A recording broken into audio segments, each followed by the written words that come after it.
Welcome back to another technical deep dive here in the debug zone. Today we're tackling a big question and breaking it down with insights from other users.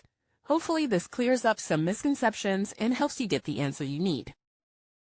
So buckle up, stay a little curious, and let's jump right in.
And that's a wrap.